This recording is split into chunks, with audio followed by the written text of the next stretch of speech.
perlakuannya B2 kan tadi. Terus N-K-nya 13 kurangi 2. Jadi F tabelnya itu terletak di nilai significance 0,25, posisi 1 sama 11. Ketemu di sini 1 sama 11 itu nilainya F tabelnya 4,84. Oke. Nah, bisa kita lihat kalau tadi F hitungnya 21,01, jauh lebih besar daripada F tabel. Ya. Sehingga kesimpulannya H0 ditolak, H1 diterima. Sehingga terdapat atau ada perbedaan varians antara jalur dalam kota dan jalur dalam tol. Oke. Ya, terima kasih. Jadi untuk yang nomor 1 ini, oke, silakan boleh dimatikan Amar untuk share screen-nya.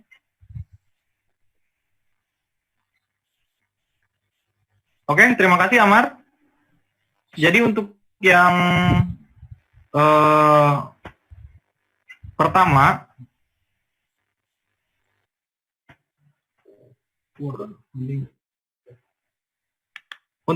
betul, itu kurang lebih seperti yang dijelaskan oleh Amar. Ini terkait ANOVA satu arah. Apa sih yang diperlukan dalam pengujian ANOVA satu arah? Yang perlu dilakukan adalah melakukan 5 tahap penghipotesis. Seperti tadi yang dijelaskan Amar, hipotesis pertama itu μ1 sama dengan μ2. Tolong untuk yang ini, penulisan yang ini, kita sampai pakai menggunakan sama dengan ya, tapi menggunakan titik 2 seperti ini. Dan silakan ditambahkan deskripsi seperti ini, kasih dalam kurung. Soalnya rata-rata masih banyak yang tidak menggunakan ini. Jadi misalkan μ1 sama dengan μ2, itu maksudnya apa sih μ1 sama dengan μ2? Oh, μ1 sama dengan μ2 itu maksudnya rata-rata waktu yang dibutuhkan untuk melintas dari Surabaya ke Malang melalui jalur kota dan jalur tol itu sama. Kalau yang tidak sama dengan itu tidak sama. Terus yang kedua, menentukan tingkat signifikansi. Untuk menentukan tingkat signifikansi ini, pertama dilihat dari soal, ditentukan atau tidak. Kalau tidak ditentukan, silakan menggunakan 5%. Terus untuk statistik uji, ini menggunakan nilai F ya, untuk uji F, untuk ANOVA ini. Seperti penjelasan Amar tadi, itu sudah detail sekali untuk tahapan-tahapan mencari nilai F-nya menggunakan tabel ANOVA. Setelah itu, decision rule. Maksudnya untuk keempat ini adalah daerah penolakan H0 atau daerah kritis. Di sini, tolak H0 jika F lebih besar dari F tabel. Berarti kita cari F tabelnya. Tadi cara untuk mencari F tabelnya, yaitu lihat alfanya, setelah itu cari DF1 sama DF2-nya. DF1 itu K-1, DF2-nya itu N-K. Apa itu K? Itu jumlah perlakuan atau variabel yang dibandingkan. Nah, setelah itu bandingkan nilai F, hitung dengan F tabel. Jangan lupa di sini berikan keputusannya. Jangan hanya menulis kriteria penolakan H0 seperti ini, tapi keputusannya tidak ditulis. Jadi di sini ditulis ya keputusannya, misalkan menolak H0 atau gagal menolak H0.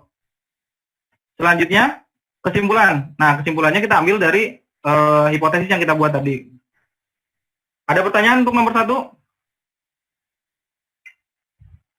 Tidak. Oke, kita lanjutkan ke nomor 2 ya. Alvin itu background-nya agak keren. Bisa diganti tolong, yang Alvin. Ganti, Win. Aduh. Oke, sekarang nomor 2, silakan. Siapa yang mau menjelaskan untuk langkah-langkah nomor 2? Alvin.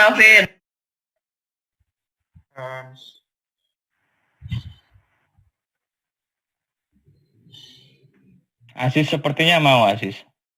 Asis, saya. Remaining time 4 menit, Pak.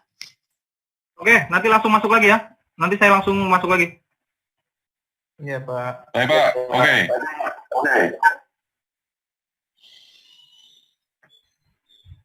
Saya mau nomor 2, Pak. So, Siapa Aziz yang dua. nomor 2? Aziz, Pak. Oke, silakan angkat tangan, nanti langsung share screen-nya. Angkat tangan gimana? Raise hand. Saya bisa lihat siapa yang mau itu. Naufal 5 dulu, Pak. Oh, Naufal. Iya. Ya, silakan di share screen-nya.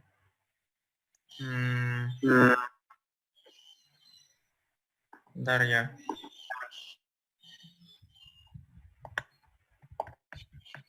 Jadi Pak, berdua itu kan soalnya gini. Terus sebuah perusahaan ingin melihat hubungan dari besarnya biaya pengeluaran dengan biaya pengeluaran untuk iklan dengan nilai penjualan yang dapat dicapai. Nah, dari penjualan dan iklan ini apakah ada korelasinya apa tidak? Yang pertama, step 1. Oh, Naufal. Sebentar. Mas Goli. Ya, Pak. Tolong dipandu sebentar ya. Saya toilet sebentar. Dilanjutkan aja, dilanjutkan. Dilanjutkan sama Mas Goli. Sebentar. Siap. Oke, Mas Goldi, gini ya. Saya akan menjelaskan cara korelasi. Iya, jelas. Silakan. Jadi Mas Goldi dengar step 1 ini pertama rho-nya sama dengan 0. H1 rho tidak sama dengan 0. Ciplak. Ini kan udah pasti gini toh, korelasi. Rho sama dengan 0 ini Ciplak, Aziz. Hah? Ciplak. Rho sama dengan 0 ini kan berarti enggak korelasi. Kalau rho Lanjut aja tidak sampai sama selesai dengan dulu, 0 ini ntar berarti baru ada diperbaiki. korelasi. Lalu step 2-nya level signifikansinya kan 0,05 ya.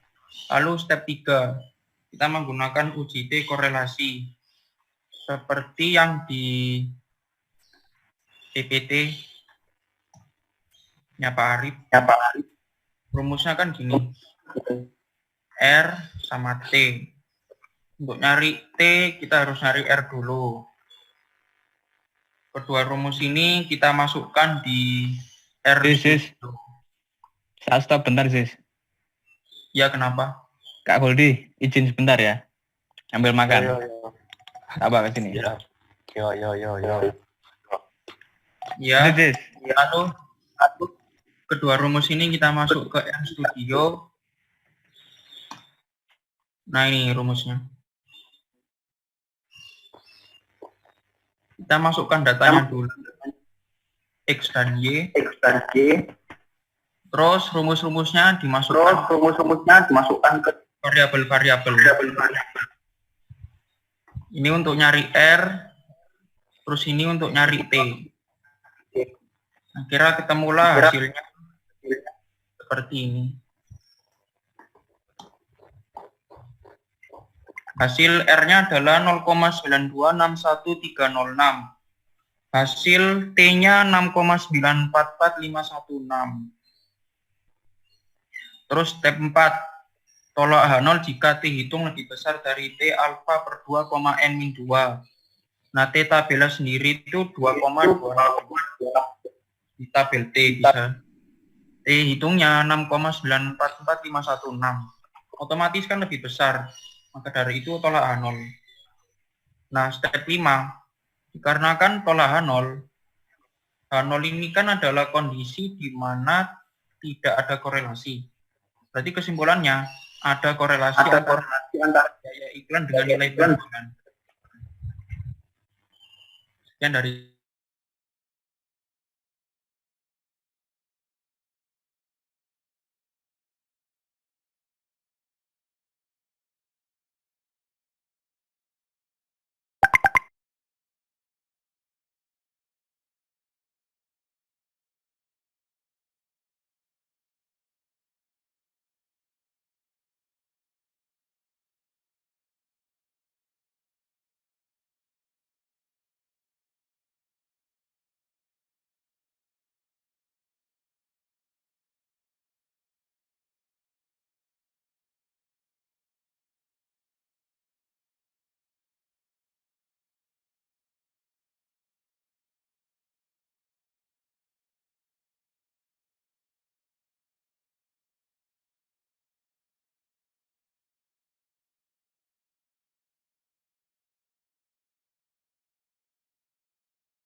Tadi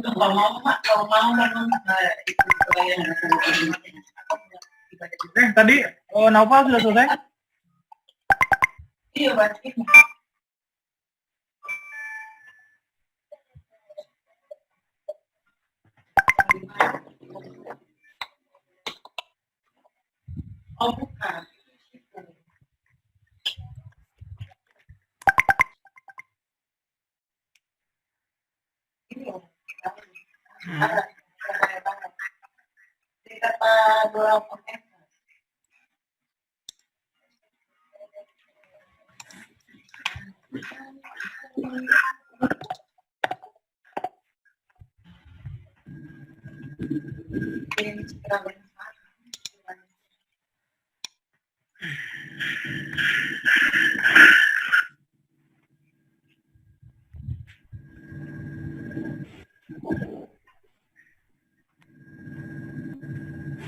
Tadi Naufal sudah selesai?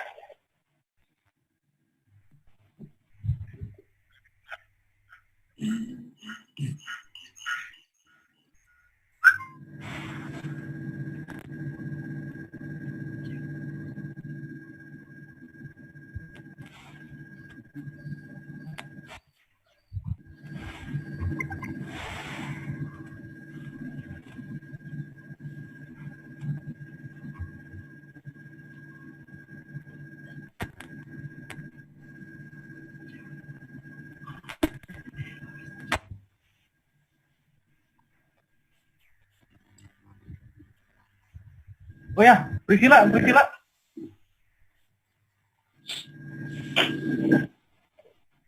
Ya. Kemarin yang buat ini ya, Pak? Yang buat apa namanya? Google Drive. Oh iya. Iya, saya kenapa? Sebenarnya ada berapa? 13 ya? 13. Coba saya liatin dulu ya, Pak. Soalnya saya nggak menemukan foldernya untuk Errol. Makanya nilainya belum ada. Foldernya untuk siapa? Errol. Errol. Kemarin aku lihat ada sih, Ben.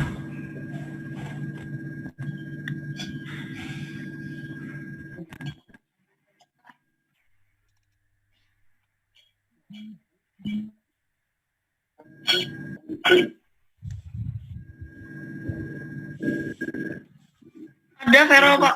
Nomor NIM 13. 13. Mana tuh, Abi? Mana tuh?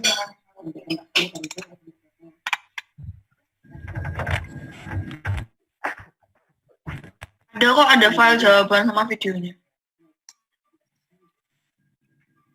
Kamu yang PPT kan? File punyamu yang PPT kan, bisa?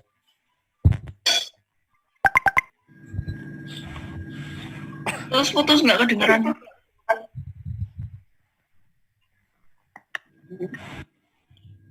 Malam.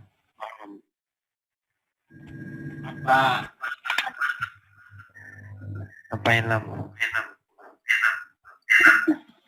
Ngapa-ngapain? Oh.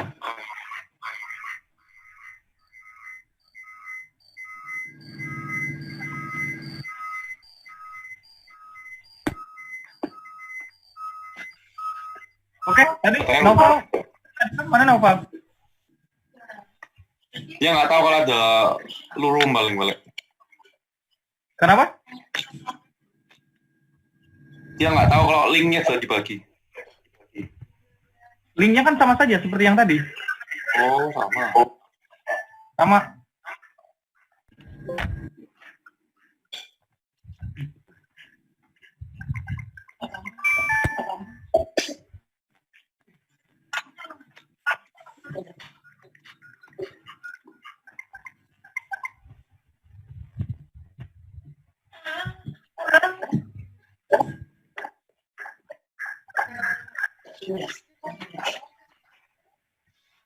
Lam. Hai. Halo. Mana Naufal ya?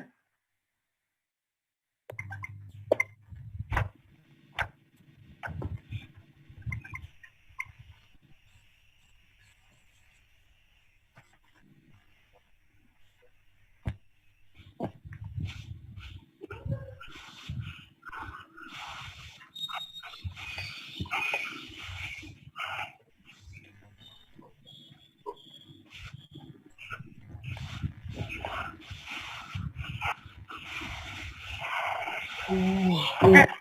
Ya sudah, kalau gitu nomor 2 diganti. Siapa yang mau menjelaskan menggantikan Naufal? Pak, novel udah masuk, Ini, Pak. Naufal, sudah masuk. Ayo lanjutkan.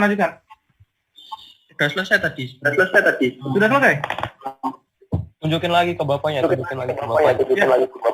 Coba itunya aja, apa namanya? Filenya, share screen.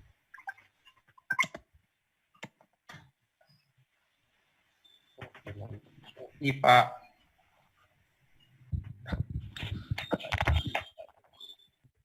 Oke, yang tahap pertama lihat, coba saya lihat tahap pertama. Nah, untuk ini ro itu tidak sama dengan ya, bukan tanda seru sama dengan. Apa itu? Itu bacanya tidak sama dengan. Kenapa nggak menggunakan langsung yang tidak sama dengan, di insert kan bisa ada yang langsung tidak sama dengan Penulisannya diperhatiin. penulisannya. Soalnya ada juga yang H1-nya sama, maksudnya H1.2 sama dengan. Oke, dilanjutkan ke sebuah. Apa? Yang step 3 ini menentukan Uji menggunakan uji Iya, T ya. uji korelasi.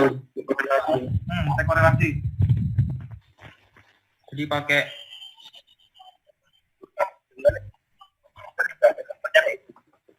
Dari di yang mana? Saya menggunakan tidak sama dengan kok saya menggunakannya.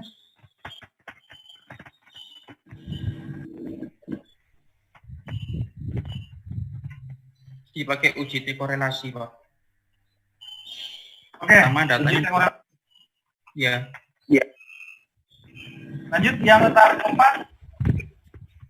Tahap 4 ini nolakan H0.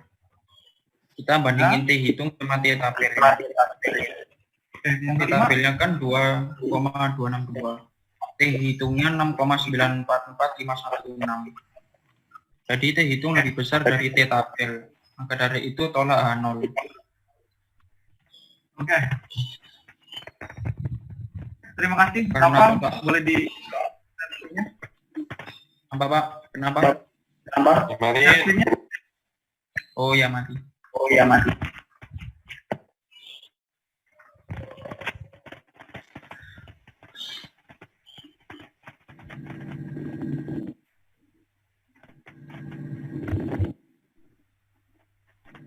Untuk nomor 2 ini terkait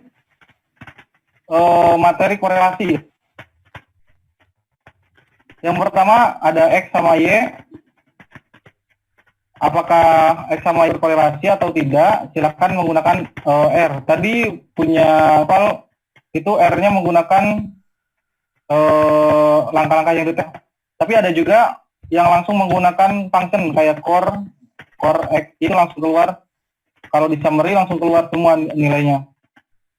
Jadi yang pertama tahapnya seperti biasa melakukan 5 tahap uji hipotesis. Nah, untuk penulisan tidak sama dengan menggunakannya ya, tidak sama dengan ini. Jangan tanda seru sama dengan. Terus, rata-rata masih tidak lengkap, tidak menggunakan apa namanya? Deskripsinya. Kalau ro sama dengan 0 itu artinya apa sih? Nah, di sini harus ditambahkan deskripsi ya. Soalnya ada yang mendeskripsikan untuk apa namanya? Dalam videonya menjelaskan kurang tepat jadinya. Nah, untuk yang tidak sama dengan deskripsikan apa? Kalau sama dengan berarti terdapat korelasi, kalau sama dengan berarti tidak terdapat korelasi. Dan ini semuanya 0. Jangan ada yang 1.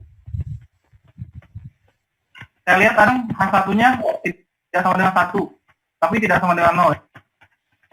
Yang kedua itu menentukan signifikansi. Lihat di soal, kalau di soal ditentukan gunakan itu, kalau tidak ditentukan gunakan 5%. Selain menentukan statistik uji, itu menggunakan T hitung, mencari uji T. Nanti uji T ini akan dibandingkan dengan tabel. T ini bagaimana mencarinya di R? T ini menggunakan Core.test. core ya. Paham ya yang core ya? Paham. Core X.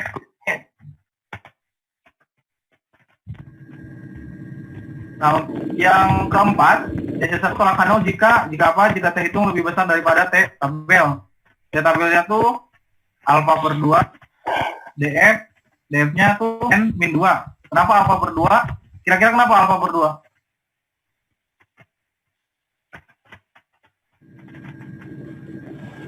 Halo?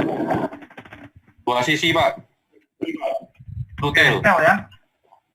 Nah, setelah itu didapatkan nilai tabelnya itu sebesar 2,306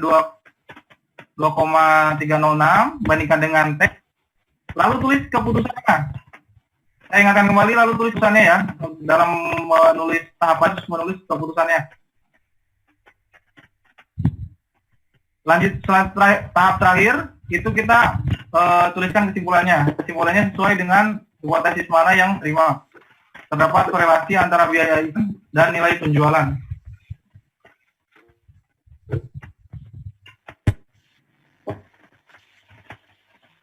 Oke, nomor 3.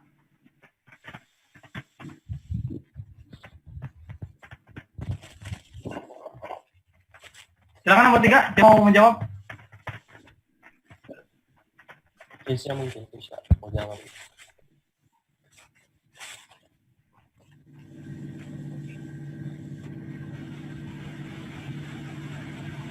Kecil. Atau kamu Bevan, jawab nomor 3. Silakan nomor 3.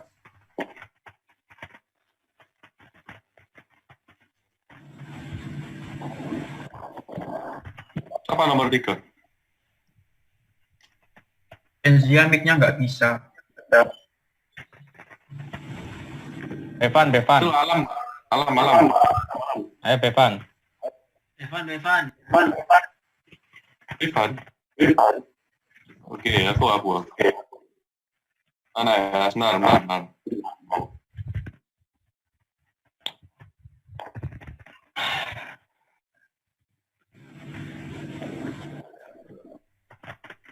Ya, kelihatan ya? Ya, Kelihatan ya, Pak? Halo? ya. Belum kelihatan. Screen-nya. Udah kelihatan?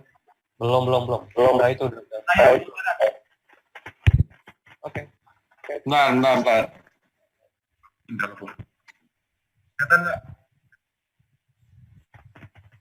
Kelihatan ya?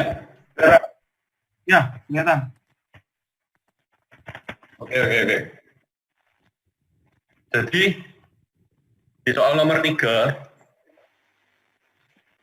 nah. Jadi ada peternak sapi yang ingin mengetahui berapa besar pengaruh berat bibit jerami terhadap berat sapi. Berarti yang berat sapi ini adalah yang dependen terhadap berat bibit dan jerami. Berat bibit dan jerami itu independen. Jadi dimasukin aja rumus. Bevan, sebelum penyelesaian kasus, ini nomor 3 ini kasusnya terkapa dulu materinya. Regresi itu, Pak. Yang berganda. Oke. Ini terkait resilinier berganda ya. Ya. Oke, Karena dilanjutkan. terdapat 2 independen. Oke, dilanjutkan, dimasukin rumus ini, Pak. Rumus regresi berganda yang independen, Ya. lalu krewul. Oh, yang dependen, krewul yang independen, Pak. Oke. Berat bibit plus jerami. Nanti setelah di summary ketemu ini nilai modelingnya, Pak. Yaitu Oke. intercept ini yang punyanya yang dependen, berat bibit 1,2 ini, jerami 0,01. Dimasukin ke YTOPI, Pak, untuk permodelan tuh.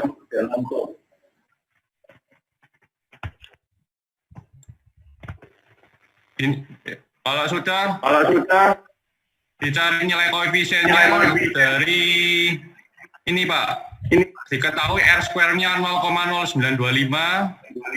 Ini diakar aja ketemu jadi R-nya. Korelasinya. Korelasi Pak, hubungan antar hubungannya. Oke, hubungan yang dimaksud itu hubungan sih?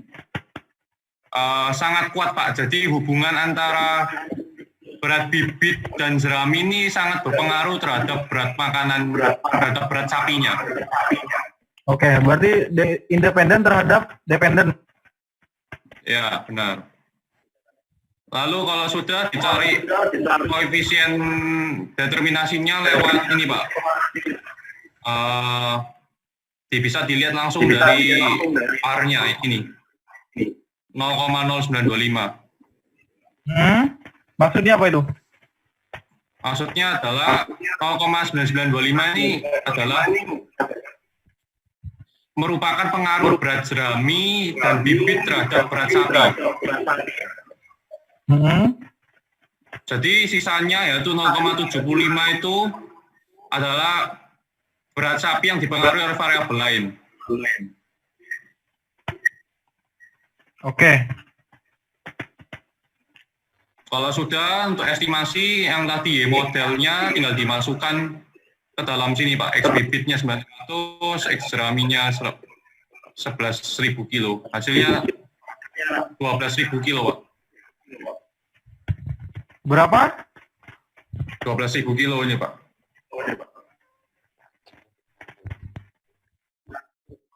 Yakin 12.000. Ya, 1.200, sorry. Ya, oke. Terima kasih, Devan. Ya. Oke, untuk yang nomor 3, sesuai dengan yang dijelaskan oleh Devan, ini adalah masih terkait analisis regresi berganda ya, di mana analisis regresi berganda itu mempunyai variabel independen lebih dari satu.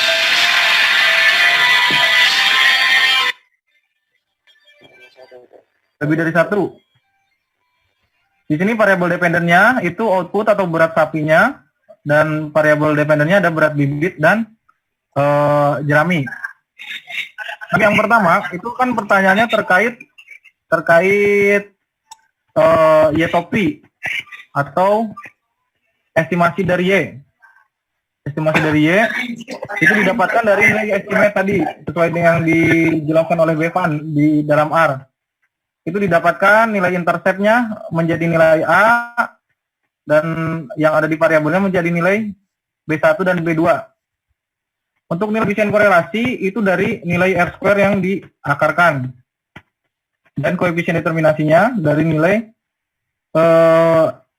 R square. Apa sih R square? R square itu untuk melihat seberapa besar sih variabel dep ini mempengaruhi variabel dependen. Apakah masih ada variabel lain yang berpengaruh besar terhadap variabel dependen? Ternyata di sini pengaruh variabel lain itu hanya sedikit, hanya 0,75. Kalaupun ditambahkan variabel lain, pengaruhnya tidak akan besar. Nah, untuk yang keempat, itu mengestimasikan atau memprediksi kira-kira berat sapi, berapa sih berat sapi yang akan dihasilkan kalau mempunyai berat bibitnya sekian dan jeraminya sekian. Dan hasilnya adalah 1.273 kg. Sampai sini ada yang mau ditanyakan?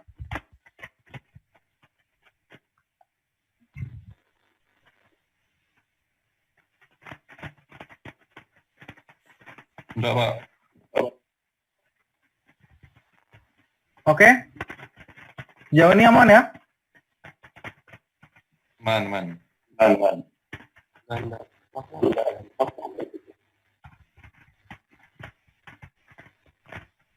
Oh, nggak ada. Kita akan masuk ke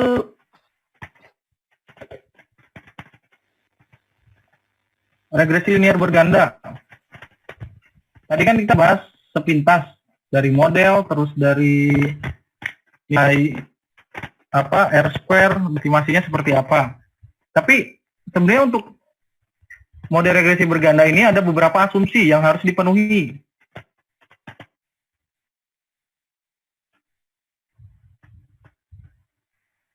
Kita mulai ya untuk materi regresi linear berganda ini. Sudah masuk itunya PPT-nya? Sudah kelihatan? Ini terkait regresi linear berganda. Saya bahas sedikit apa itu regresi linear berganda. Nah, jadi analisis regresi linear itu kan ada dua. Ada yang sederhana dan berganda. Bedanya hanya di jumlah variabel independennya. Kalau untuk yang sederhana, jumlahnya hanya 1, sedangkan untuk yang berganda lebih dari 1. Apa yang harus dilakukan untuk menganalisis regresi linear berganda? Nah, pertama itu perlu dengan uji signifikansi secara simultan. Uji signifikansi secara simultan itu seperti tadi kita punya apa namanya? Contoh ya yang nomor 4. Kita lihat lagi yang nomor 4. Kita di sini punyai dua variabel independen, ada X1 dan X2. Kita perlu menguji signifikansi variabel independen dan variabel dependen secara bersama. Kalau secara bersama, artinya X1 dan X2 diuji secara bersama untuk menghadapi Y apakah berpengaruh secara signifikan atau tidak. Bentuknya seperti apa?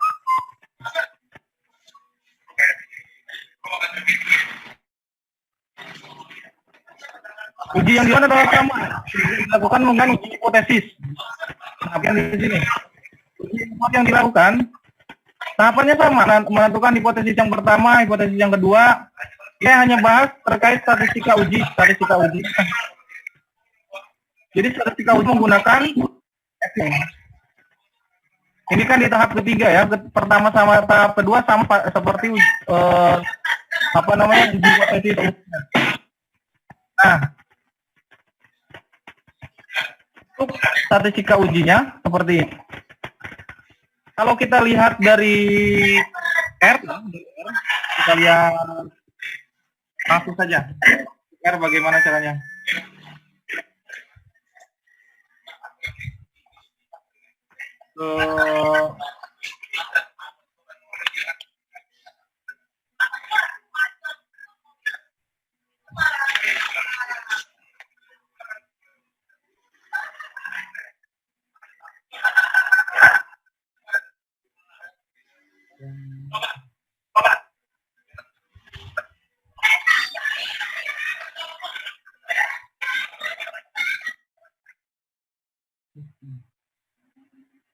Oke, perhatikan di sini. Kita menguji analisis regresi menggunakan R. Ini kita menggunakan data untuk yang nomor 3 tadi ya, nomor 3. Soal UTS nomor 3, perhatikan. Kita masukkan dulu datanya. Saya kasih nama data tadi yang sudah dimasukkan. Terus kita inisialisasikan untuk variabel Y, variabel X1, dan variabel X2. Oke, setelah itu kita modelnya seperti apa? Dari summary ini kita bisa lihat modelnya seperti tadi. Ada A, ada B1 sama B2. Bagaimana sih cara mengecek untuk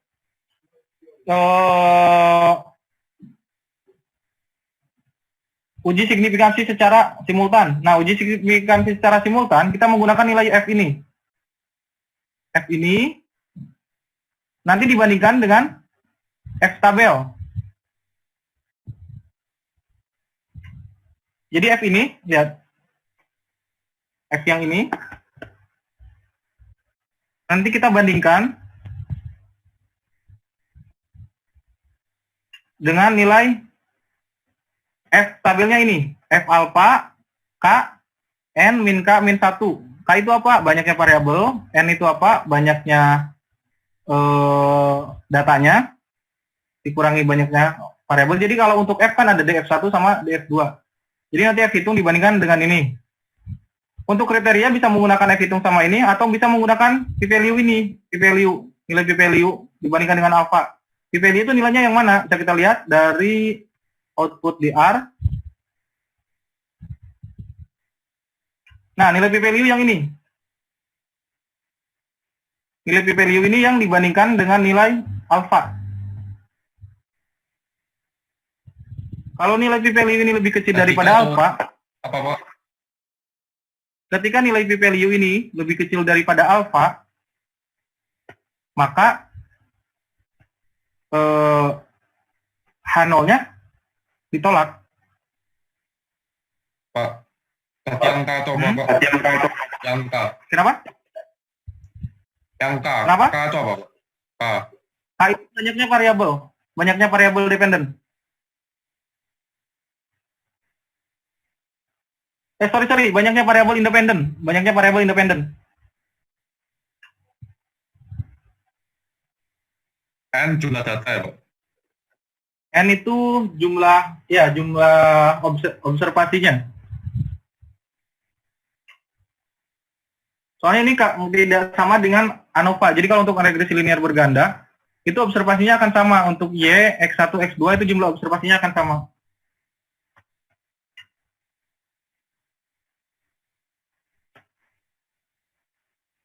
Oh ya, untuk H0 sama H1, H0-nya itu tidak, sebentar, saya cek dulu.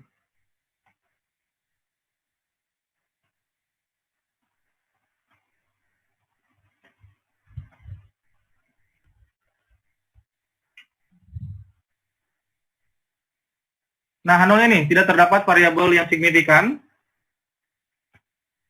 berpengaruh terhadap variabel dan H1-nya terdapat variabel independen yang signifikan berpengaruh terhadap variabel dependen. Jadi kalau H0-nya ditolak, artinya terdapat variabel independen yang berpengaruh terhadap variabel dependen secara simultan, jadi secara bersama-sama. Oke, sampai sini paham? Oke, lanjutkan. Pertama, kita uji secara simultan. Setelah diuji secara simultan, kita lakukan uji secara parsial.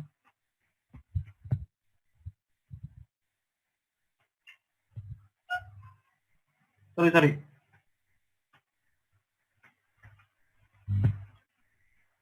Apa itu uji secara parsial? Kalau tadi secara simultan itu bersama-sama, misalkan ada 5X, maka 5X itu secara bersama-sama terhadap Y. Kalau misalkan tadi ada 2 kan, X1 sama X2 secara bersama-sama terhadap Y. Ada pengaruhnya nggak secara bersama-sama? Nah, kalau yang ini secara parsial artinya secara sendiri-sendiri, secara individu. Kalau misalkan tadi ada 2X, maka dilakukan 2 kali uji parsial. Jadi ada 2 kali uji hipotesis. Jadi untuk X1, untuk X2. Nah, sama untuk uji hipotesisnya seperti apa? Sama seperti ini. Variabel independen tidak signifikan berpengaruh terhadap variabel dependen. Misalkan independen di sini variabel X1, misalkan kayak gitu. Ya ini variabel X2, variabel dependennya. Maksudnya X1. Tadi X2. Strategi menggunakan apa? Menggunakan T-hitung. Nanti T-hitung dibandingkan dengan T-tabel. Sama seperti sebelum-sebelumnya untuk menghitung T-hitung T-tabel. Atau nilai p-value yang dibandingkan dengan nilai alfa. Kita lihat output tadi, output di R.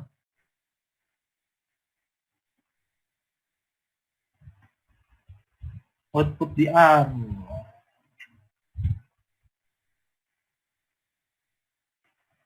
Nah, di sini ada nilai T. Ini untuk nilai T untuk X1 dan ini, oke, slide lagi. Ada nilai T untuk X2. Nah, jadi ini untuk nanti untuk statistika uji yang digunakan. Ini T hitung untuk X1, T hitung untuk X2. Nanti dibandingkan dengan T tabel untuk X1. T tabelnya pasti sama, X1 X2 sama T tabelnya. Atau menggunakan p-value. P-value-nya yang ini, bandingkan dengan nilai alfa. Jadi satu-satu ya dibandingkannya. Jadi nanti X1 mempunyai uji hipotesis sendiri, X2 mempunyai uji hipotesis sendiri. Kalau yang ini Ini paham nggak cara bacanya gimana?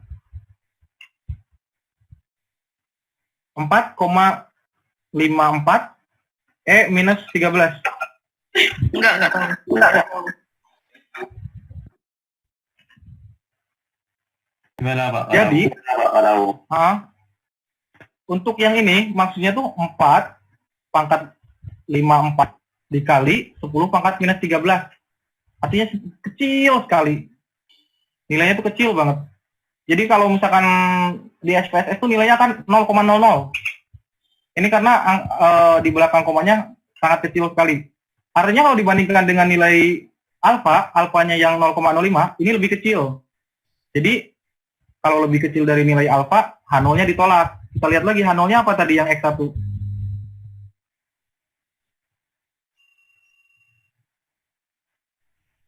Nah, H0-nya itu kan variabel independen tidak signifikan berpengaruh pada variabel dependen. Variabel dependen yang H1 variabel independen signifikan berpengaruh terhadap variabel dependen. Tadi p-value-nya lebih kecil daripada alfa, artinya H0 ditolak. Berarti variabel X1 itu berpengaruh signifikan terhadap variabel dependen secara parsial. Untuk yang ini ya, secara parsial. Jadi secara sendiri-sendiri variabel X1 itu berpengaruh. Soalnya nanti kan tadi kan kita uji secara simultan. Misalkan ada 5X diuji secara bersamaan terhadap itu berpengaruh. Tapi saat secara parsial belum tentu ke 5X itu berpengaruh.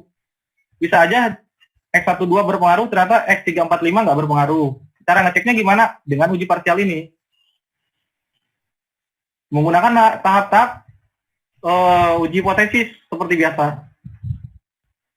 Berarti kesimpulannya kalau misal parsial itu kayak misal ada 3 faktor yang berpengaruh, itu dicoba satu-satu ya Pak. Yang faktor A ini berpengaruh atau enggak, faktor B berpengaruh atau enggak, sama faktor C berpengaruh atau enggak. Betul, seperti itu. Jadi yang pertama itu X1, 2, 3-nya diuji dulu secara bersama-sama terhadap Y. Mereka berpengaruh nggak secara bersama-sama? Kalau mereka sudah tidak berpengaruh secara bersama-sama, saya yakin sih secara parsial mungkin semuanya tidak akan ada yang berpengaruh. Tapi kalau secara bersama-sama, misalkan ada tiga variabel ya, itu berpengaruh secara bersama-sama, kita perlu ngecek yang secara parsial. Artinya, dalam secara bersama-sama berpengaruh, dalam parsial bisa saja salah satu tidak berpengaruh. Tapi pasti ada yang berpengaruh. Kalau secara bersama-sama berpengaruh, pasti ada yang berpengaruh. Walaupun misalkan nggak semuanya. Oke, jadi kriterianya bisa menggunakan T-hitung atau T-tabel, juga bisa menggunakan nilai p-value. Dalam R, kita menggunakan nilai ini. Yang ini X1 untuk T-hitung untuk X1, dan ini T-hitung untuk X2. Dan ini nilai p-value untuk X1, dan ini nilai p-value untuk X2. Nah, yang ini 0,08, ini lebih besar atau lebih kecil daripada alfa?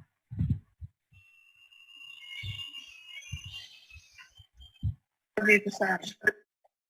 Lebih besar ya daripada alfa. Artinya, kan tadi secara bersama-sama ini berpengaruh ya, secara bersama-sama. Ternyata setelah dicek secara parsial, yang X2 itu nggak berpengaruh signifikan terhadap Y. Oke, seperti itu ya contohnya. Nah, sekarang kita masuk ke,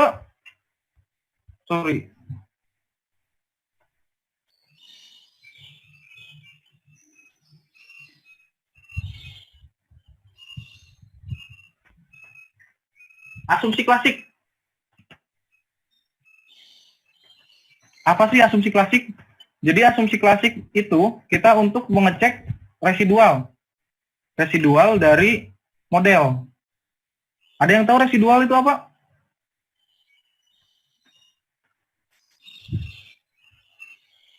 Pak.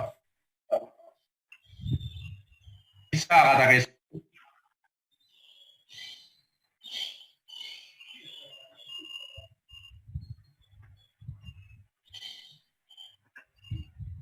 Sisa. Jadi residual tuh bisa dikatakan sisa sih. Residual itu artinya error. Jadi kita kan punya model, misalkan kita punya data, dimodelkan. Nah, model itu mengandung error, bisa lah mungkin dianggap sisa, tapi lebih tepatnya dianggapnya error. Errornya itu, jadi kan yang kita tadi model estimasi itu tidak kita mengandung error, tapi kalau model sesungguhnya Y yang bukan estimasi itu menggunakan error, nilai error di ujungnya. Jadi misalkan Y sama dengan alpha plus beta 1 X1 plus beta 2 X2, nah itu plus error. Nah, jadi yang diuji itu adalah errornya. Errornya itu harus IIDN. Apa itu IIDN? IIDN itu identik, independen, dan berdistribusi normal. Oke. Yang pertama, kita cek dulu. Yang pertama kita uji asumsi klasik itu residual harus berdistribusi normal. Bagaimana cara mengecek untuk berdistribusi normal? Uji hipotesis lagi, seperti biasa, uji hipotesis menggunakan 5 langkah. Kan uji hipotesis sebenarnya yang diperlukan, yang paling penting itu adalah statistik ujinya menggunakan apa. Kalau statistik ujinya menggunakan apa, paham? Saya yakin yang lainnya itu tidak begitu berbeda. Nah, untuk uji normalitas itu kita menggunakan nilai Kolmogorov-Smirnov. Sebenarnya banyak sih untuk statistik uji lain yang bisa digunakan untuk mengecek residunya berdistribusi normal atau tidak. Tapi di sini yang saya berikan adalah terkait menggunakan Kolmogorov-Smirnov. Jadi nanti akan nilai Kolmogorov-Smirnov. Jadi D ini itu adalah Kolmogorov-Smirnov. Nanti akan dibandingkan Kolmogorov-Smirnov tabel. Tapi yang paling mudah kita lihat menggunakan ini aja, menggunakan p-value. P-value kurang dari alpha atau tidak. Kalau kurang dari apa? Nah ini residualnya berdistribusi normal H1 H0 residual berdistribusi normal, H1 residual tidak berdistribusi normal. Jadi H0 ditolak kalau p-value kurang dari alpha. Nah, kita cek bagaimana mengecek untuk itu. Kita masuk ke R lagi. Kita masuk ke R.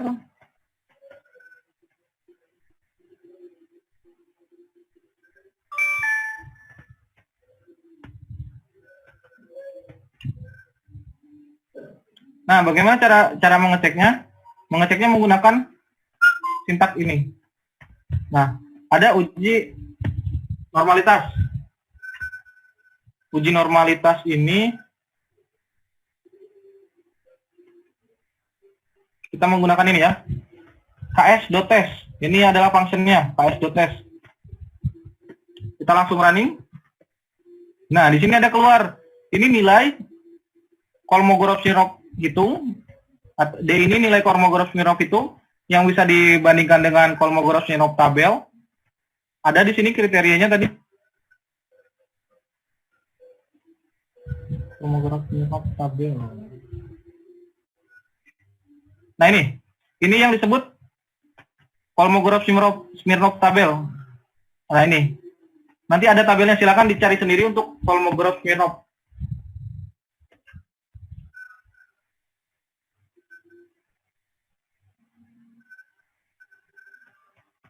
Oke, udah mau habis ya waktunya. Gak apa-apa, nanti langsung login ulang ya kalau habis waktunya. Oke, Pak.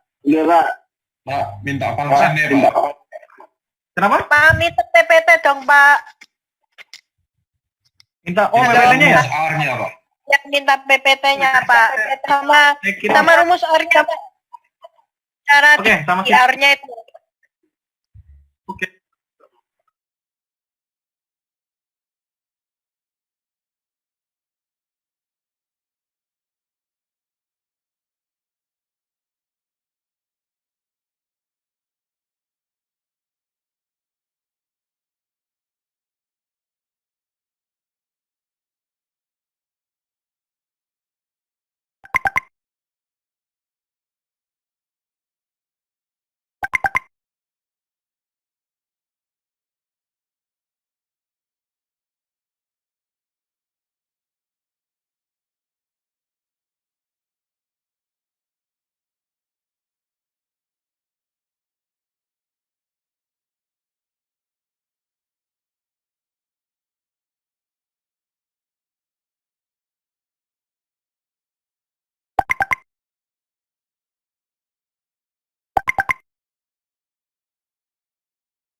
Pak, Ya, halo? itu berarti bedanya yang uji parsial sama uji semua tuh harus dilakuin bersama-sama ya berarti Pak? Maksudnya gimana? Kalau ngelakuin uji bersama-sama berarti harus uji parsial juga berarti ya?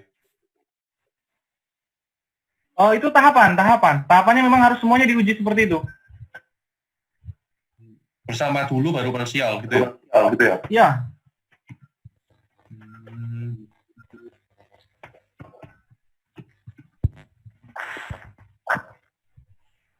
sebentar saya share dulu ya. Mas Goldi tolong di-share di grup ya, Mas.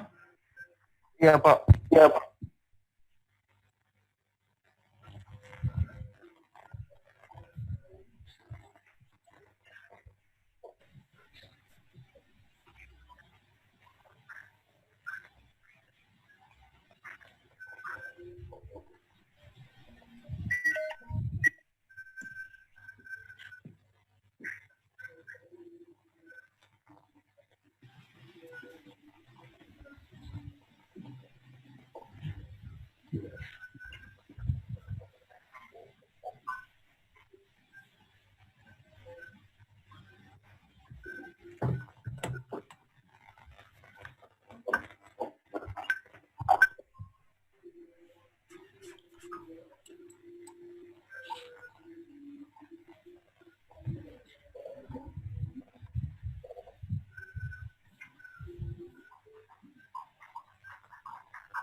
Oh ya, Priscilla, Belum masuk Pak. Belum masuk.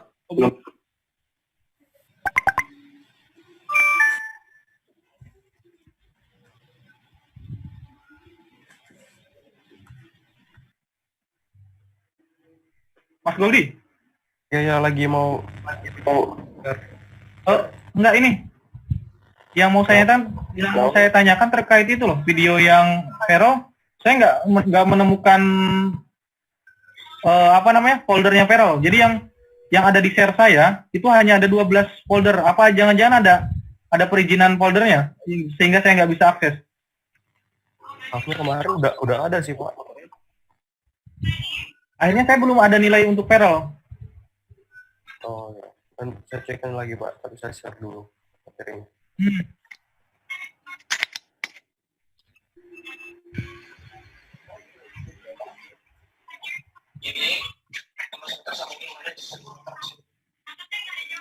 Ya. Silakan minta perhatiannya sebentar. Ini yang ada di saya. Jadi di sini hanya ada 12 folder, sehingga saya tidak bisa mengakses foldernya Vero.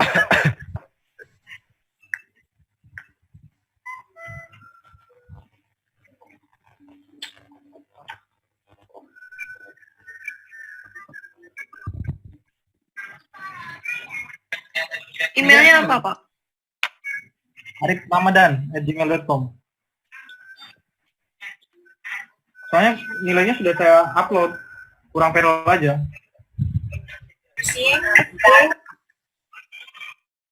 Viral. @ciputra@cid atau @gmail.com, Pak? Gmail.com. Videomu viral. Nah, saya juga gimana sih cara ngakses emailnya Ciputra? Kayak login email biasa sih. Kalau passwordnya coba tanya ICT. Arif Ramadannya pakai titik atau apa, Pak? Atau sambung? Sambung aja, ARIP Ramadan. Tadi gimana sih bisa nulis hai? Siapa yang nulis hai tadi?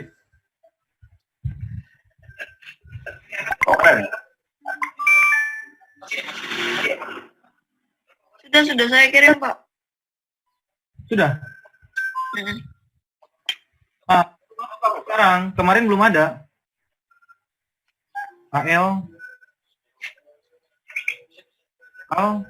ALTF 4. Tanya close ya? Atau bisa?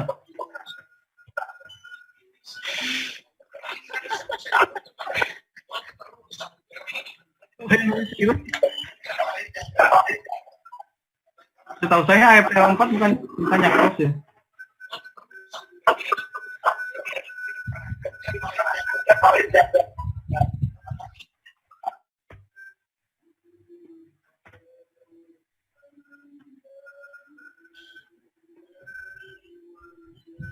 Oke, kita balik lagi ke sini.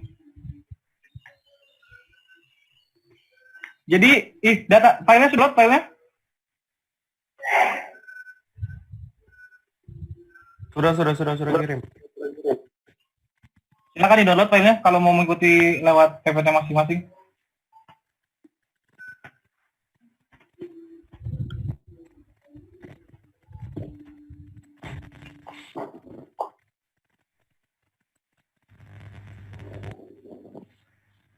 Ini ada 14 orang. Kurang satu berarti ya? Siapa? Kurang siapa? Vero?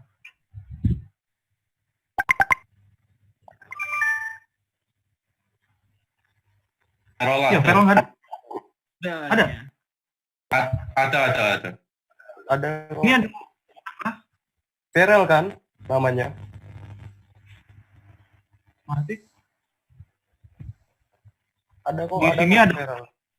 Ada Goldi, Alvin, Adimas, Alamsyah, Amar, Bevan, Daral. Oh, ada Vero, ada Vero. Jessica, Kezia, Melisa, Naupal, Priscilla. Siapa yang nggak masuk ya? Hans, Pak. Hans. Oh, Hans yang nggak masuk ya? Kemana Hans itu?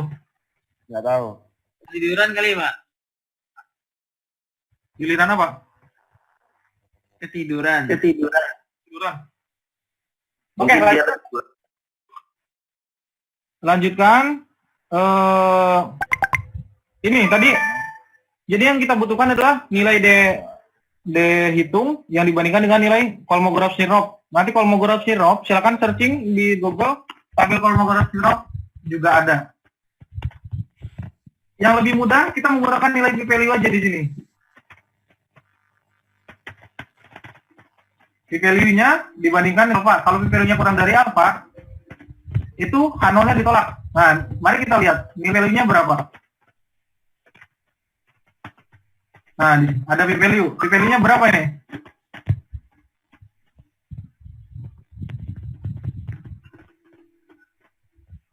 Nilai p-value-nya berapa? 0,6929. Nah, itu kalau dibandingkan dengan alpha, lebih kecil apa lebih besar? Lebih besar.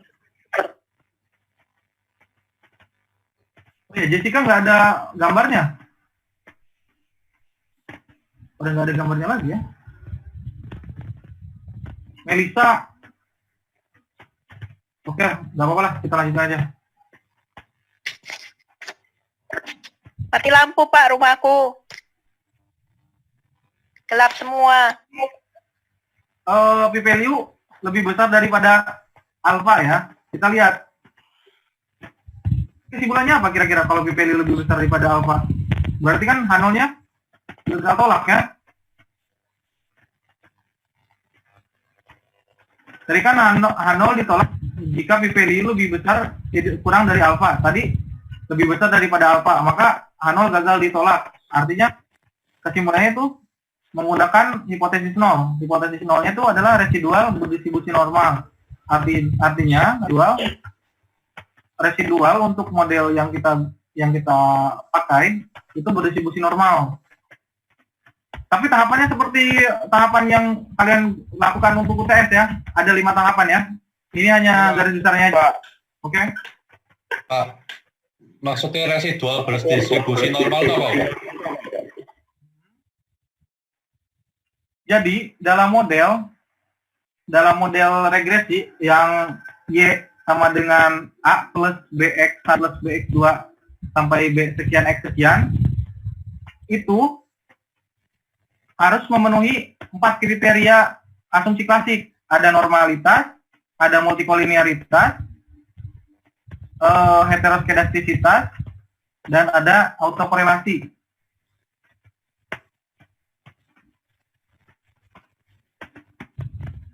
apa itu yang disebut distribusi normal? Yang apa namanya?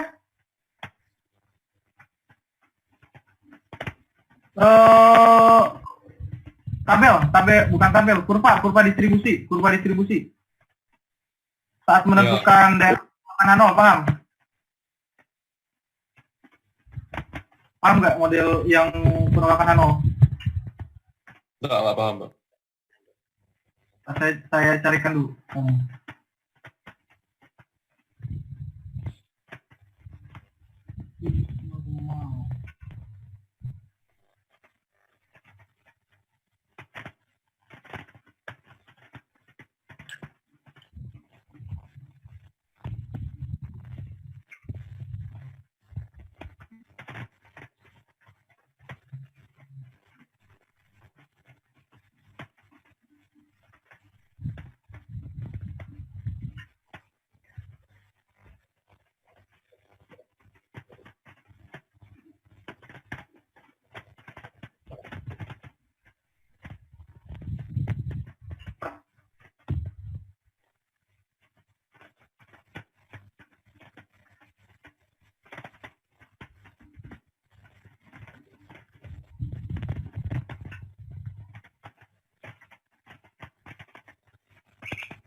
Nah, ini yang disebut dengan kurva normal. Kurva normal tuh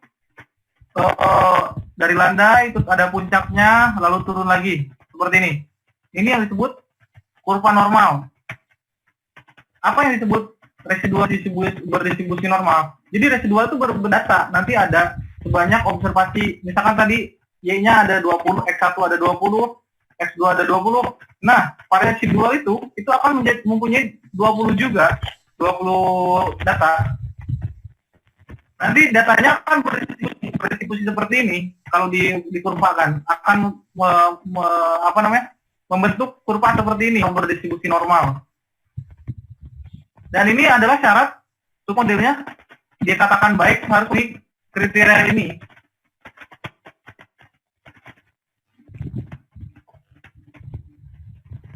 Kalau ingin lihat data residual, kita langsung tulis aja di sini.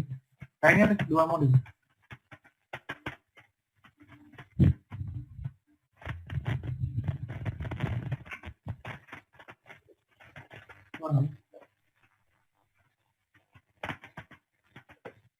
Sorry. Keluarin data distribusi residual model.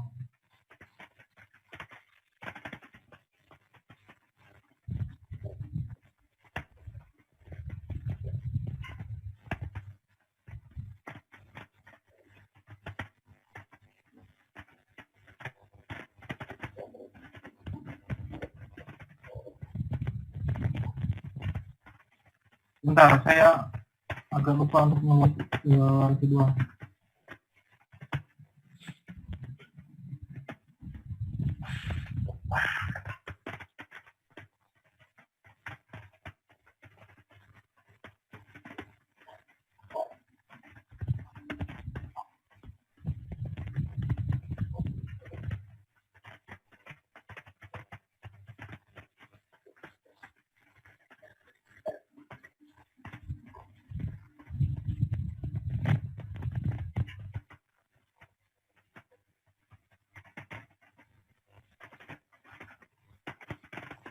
Tes. Saya lupa cara mengeluarkan rekornya. Yang jelas itu datanya dicek harus berdistribusi. Residualnya harus berdistribusi normal.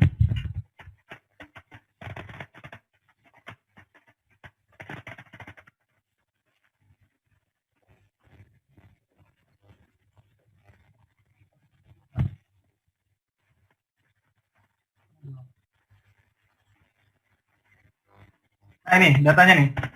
Kan kita ada 20 data. Nah ini yang data residualnya. Jadi data ini harus berdistribusi normal. Kalau dikurvakan itu harus mengikuti distribusi normal.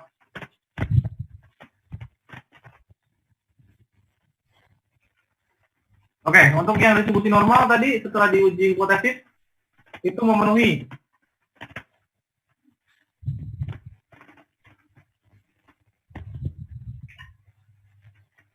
Oke, halo?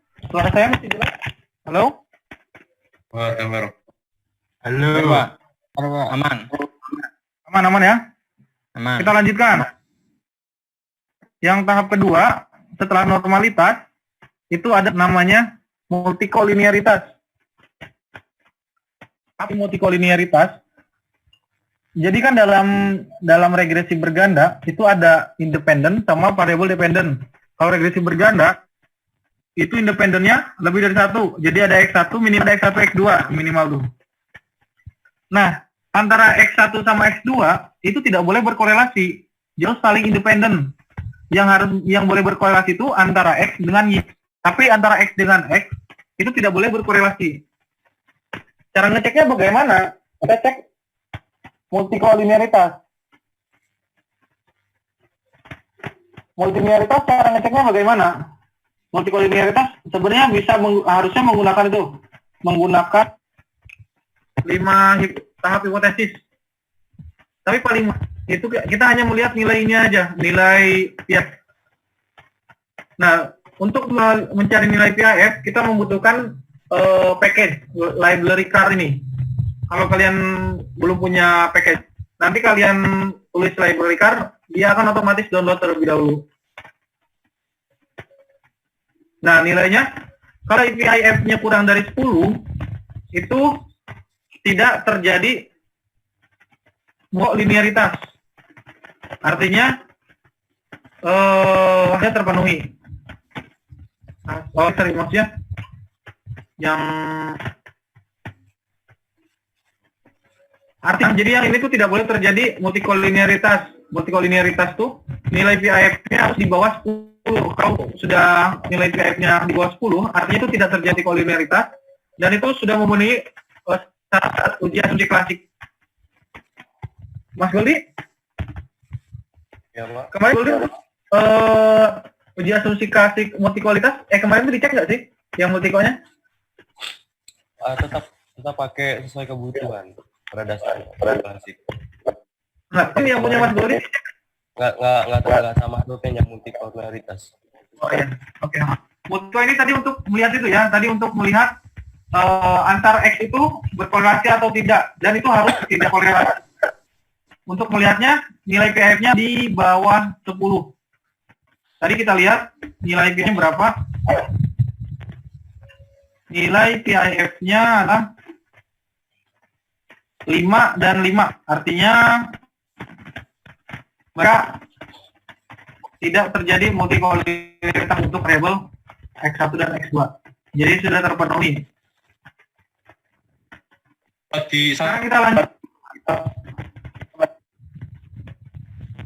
Nggak jelas suaranya, bisa diulang? Kalau sama dengan 10. 10 masuk kategori terjadi multiko. Jadi multiko ini akan mengakibatkan seperti ini sih. Jadi kayak misalkan ada 3 variabel ya, ada 3 variabel X, misalkan ada X1, X2, X3. Secara bersama-sama ternyata mereka berpengaruh signifikan. Tapi secara masing-masing ternyata X2 itu misalkan tidak berpengaruh. Nah, itu salah satunya kenapa bisa terjadi seperti itu, mungkin bisa terjadi karena adanya multikolinearitas atau kalau X2 itu mungkin berkorelasi tinggi dengan variabel X1 atau variabel X3 kayak gitu. Itu pengaruh kalau terjadi multikolinearitas. Nggak ada Kita lanjutkan. hipotesis ya, Pak? Ada, harusnya pakai hipotesis sama. Jadi H0 itu terjadi multikolinearitas dalam model, H1 terjadi multikolinearitas. Sebentar, saya tunjukkan.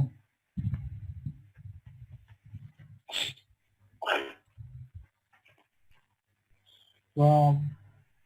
Saya tunjukkan ininya.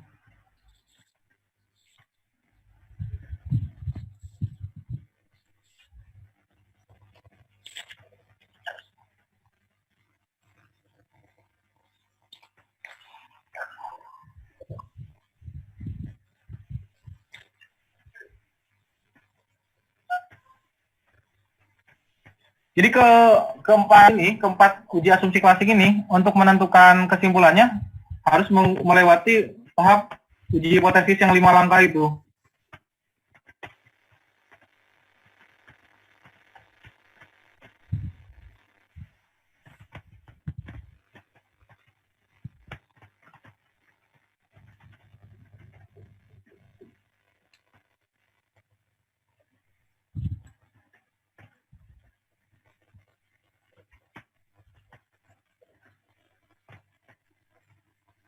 Nah, satu tadi tidak ada multikolinearitas ya. Ya, tidak terjadi multikolinearitas.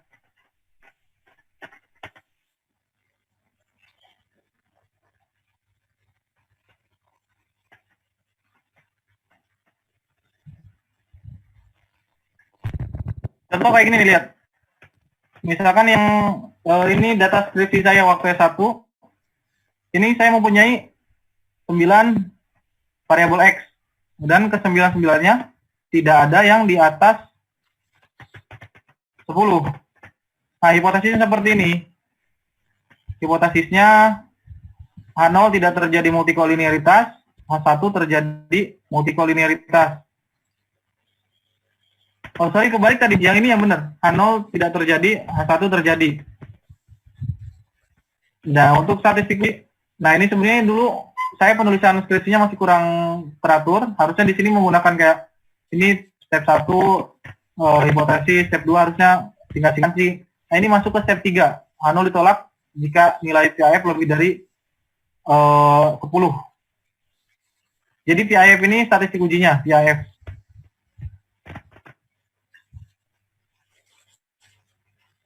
Nah, ini uji signifikansi secara simultan. Nah, secara simultan seperti ini tahapannya H0, H1, ini statistik, ini penolakan H0, statistik ujinya menggunakan X hitung. Ini kesimpulannya. Nah, ini yang secara parsial. Secara parsial tuh satu-satu. Misalkan ada variabel IPM, ada variabel UMK, itu misalkan X1, UMK maksudnya, misalkan UMK X1, terus PDRB X2, jadi diuji satu-satu.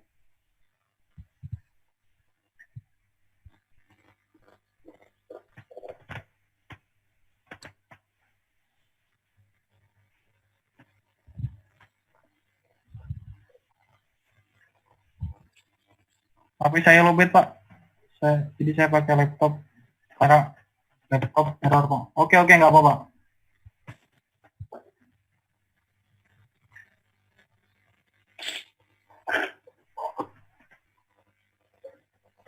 Nah, sekarang lanjut ke heteroskedastisitas.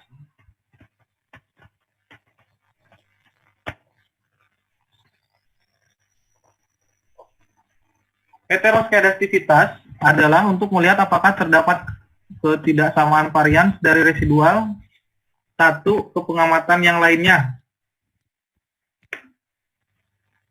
Jadi syarat yang heteroskedastisitas ini itu tidak boleh terjadi hetero pada residual. Artinya dia harus homoskedastisitas, variannya tuh harus sama, variasinya harus sama.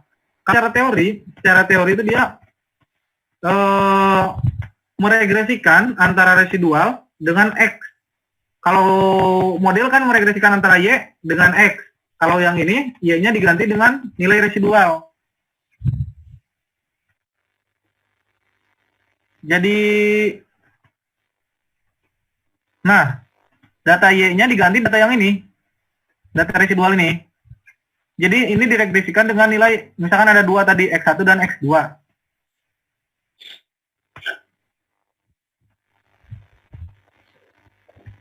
Oke, halo? Suara saya jelas? Iya, jelas, Pak. Konsepnya itu adalah meregresikan antara residual dengan X1 sampai dengan variabel independen atau variabel X. Berarti residualnya dimasukin ke model gitu, Pak? Itu secara teori. Tapi untuk penyelesaiannya nggak perlu menggunakan itu. Jadi untuk heteroskedastisitas ini, kan ada beberapa cara. Ada yang uji Glaser nih, ada uji Glaser, uji Park, uji White. Tapi yang saya bilang tadi meregresikan antara residual dengan X, itu untuk uji Glaser. Yang ini saya tidak bahas. Yang saya bahas tadi yang ini, uji Glaser. Konsepnya adalah meregresikan. Nah, untuk hipotesisnya seperti apa? Hipotesisnya seperti ini. H0 tidak terjadi heteroskedastisitas, H1 terjadi heteroskedasitas. Menggunakan F, nilai F hitung. Ini sama kayak tadi, kayak uji secara simultan. Jadi nilai F-nya itu dari model, tapi yang dimodelkan itu antara residual dengan X. Kita lihat sintaknya di R.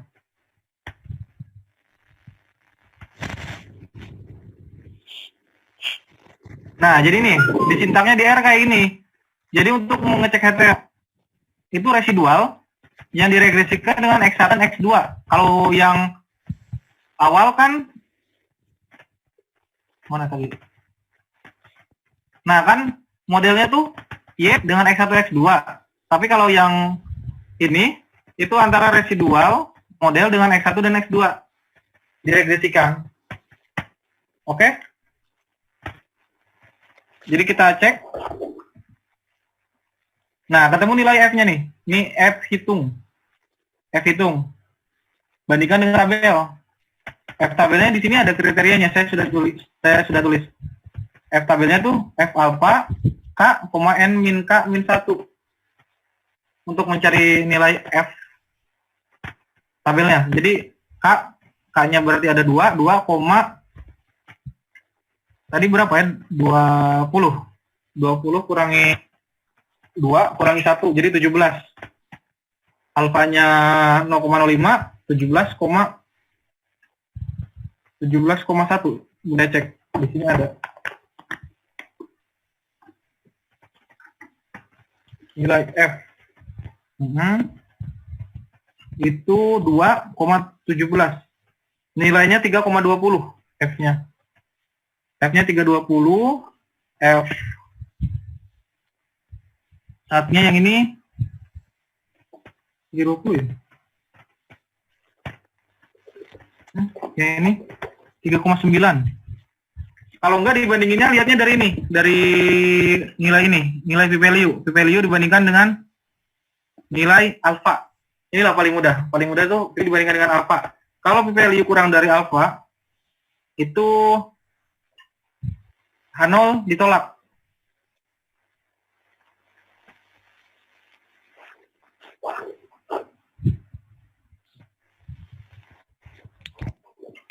Jadi tadi p-value-nya kurang dari alpha kan? Maka H0-nya ditolak. H0 ditolak tuh berarti terjadi heteroskedastisitas. Jadi model ini terjadi heteroskedastisitas, artinya asumsi klasik ini tidak terpenuhi. Modelnya kurang bagus berarti yang kita gunakan. Kalau dalam skripsi kita menggunakan seperti ini, terjadi hetero, itu perlu diatasi. Jadi ada metode sendiri nanti untuk mengatasinya. Artinya modelnya masih kurang bagus. Oke, ada pertanyaan terkait ini, terkait heteroskedastisitas. Jadi variannya itu tidak homogen. Variannya besar berarti.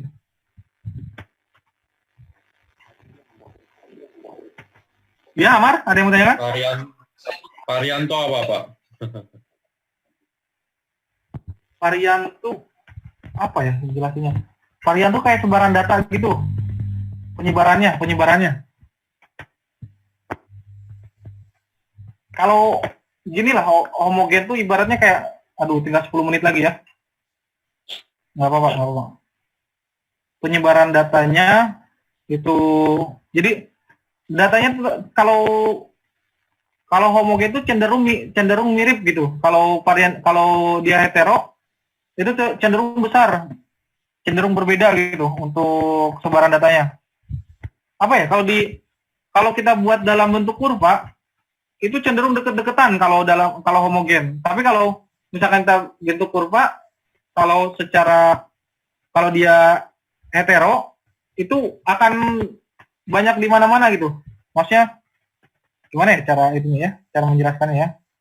Berarti sebaran datanya terlalu luas gitu, Pak. Ah ya itu. Jadi misalkan kalian menggunakan data yang berbeda ya. Contohnya kayak kalian mau membandingkan, misalkan X1-nya jumlah dokter, terus X2-nya itu PDRB atau apa namanya, pendapatan daerah. Misalkan jumlah dokter kan misalkan dalam ratusan atau dalam puluhan. Tapi PDRB-nya dalam triliunan. Itu kan range-nya besar. Jadi dia akan kemungkinan akan terjadi hetero kalau misalkan range datanya besar. Jadi untuk data-data seperti itu biasanya dilakukan standarisasi. Misalkan dalam bentuk persen atau apa, nanti range-nya dibuat sama gitu. Bisa kayak gitu. Untuk menghindari heteroskedastisitas ini. Tapi cara mengeceknya seperti ini. Cara mengeceknya melakukan uji hipotesis.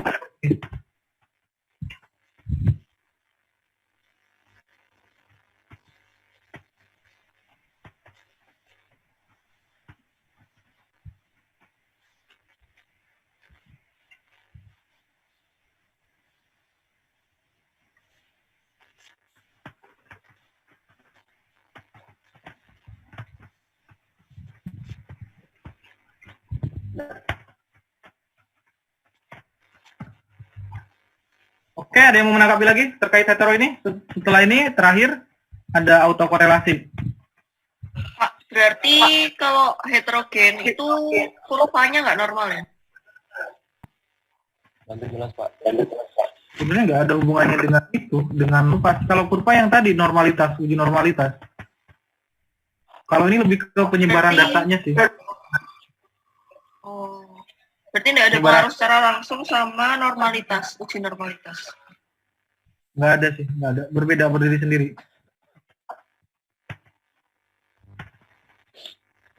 Oke, cukup. Kita lanjutkan.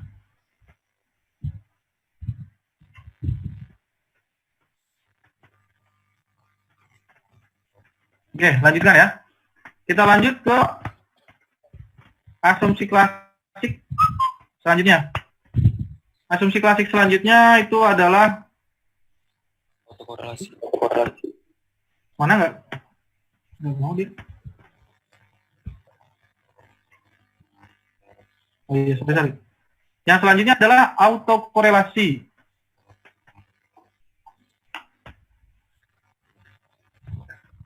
Apa sih autokorelasi?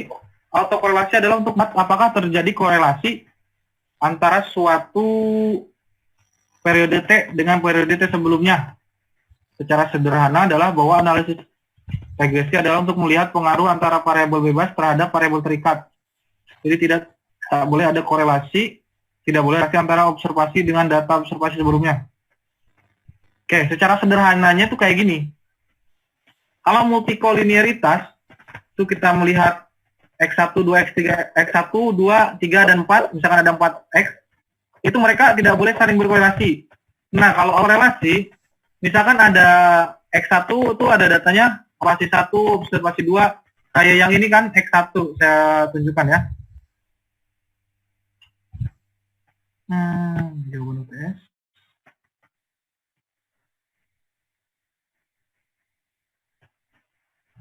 Nah, ini kan ada X observasi pertama, ini X observasi kedua, X1, X1 observasi ketiga. Nah, antara observasi ini tidak boleh terjadi korelasi.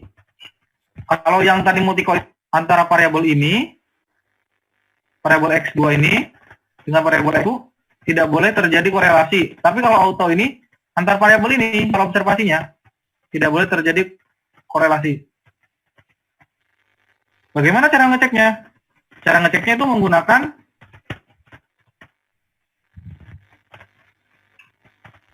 ini. Kita menggunakan Durbin Watson. Jadi Durbin Watson-nya kita bandingkan antara Durbin Watson hitung dengan Durbin Watson tabel. Atau kita melihat nilai p-value dengan alpha. Kita cek. Bagaimana cara ngeceknya? Masuk ke R.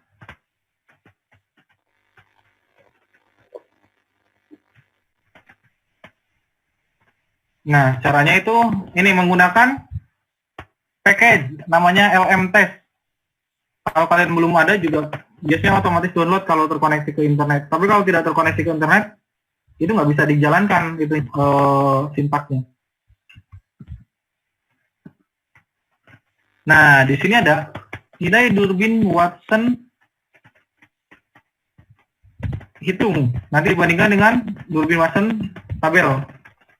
Nah, ini p-value dibandingkan dengan alpha. Kalau p-value-nya kurang dari alpha, maka ditolak. Ini lebih besar apa lebih kecil?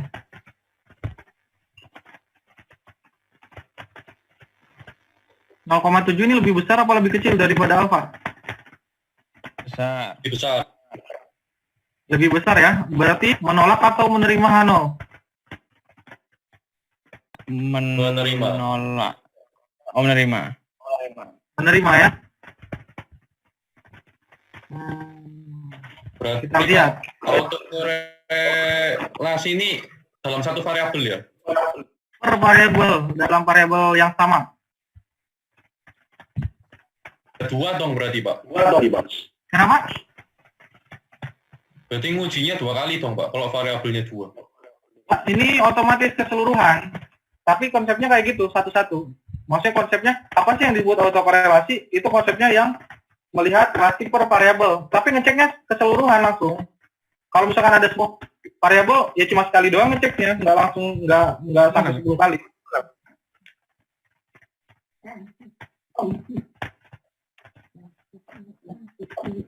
Jadi H0-nya ditolak apa tidak?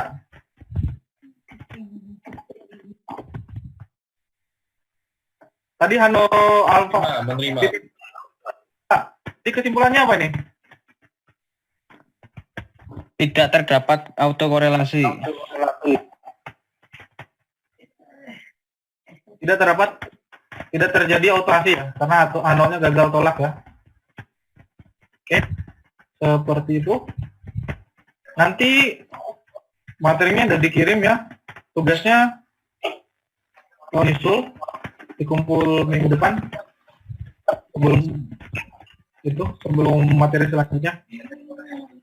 Pak, Ya, autokorelasi itu ada hubungannya sama multikolinearitas enggak? ada. Multiko kan per variabel ini dalam satu variabel yang sama. Oh, Antar jadi variabel. dalam satu variabel yang sama, misal kayak tadi itu berat bibit yang satu sama yang dua itu nggak boleh saling mempengaruhi gitu. Jadi ini ada kata kuncinya min 1 dari T dengan T min 1, artinya maksudnya variabel itu dengan variabel setelahnya atau sebelumnya itu tidak boleh berkorelasi. Intinya dalam satu variabel konsepnya. Oh. Jadi dalam satu kolom itu ya, nggak boleh ada yang saling mempengaruhi. Oke, saling berkorelasi.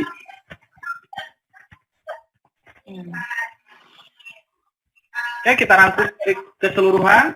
Jadi model regresi yang kita hasilkan, pertama itu harus berdistribusi normal, boleh terjadi multikolinearitas atau antar variabel X-nya tidak boleh saling berkorelasi, dan tak boleh terjadi heteroskedastisitas atau itu harus homoskedastisitas atau homogen variasinya, dan tidak boleh terjadi autokorelasi atau korelasi dalam variabel yang. Selain itu juga harus di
Pak, berarti Ya.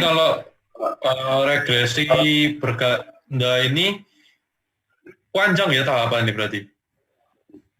Memang panjang, makanya regresi linear berganda itu digunakan untuk sebuah skripsi.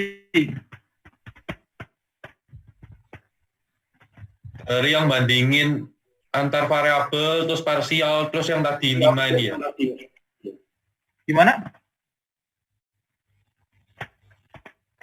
Berarti tahapannya habis dari cari modelnya, cari statis parsial sama yang semua sama yang asumsi pasti dan sebagainya. Jadi sebuah model regresi nilai berganda itu bisa dianggap bagus atau baik melewati seluruh tahapan itu.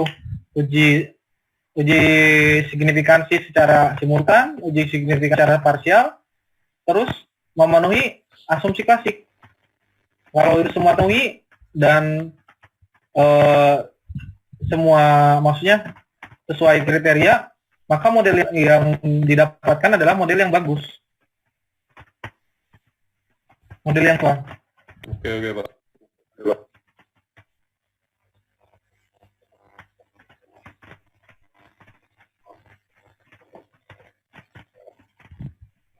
Oke, kok cuma 7 orang? Yang mana nih? Sudah mau habis ya? Tidur, Pak.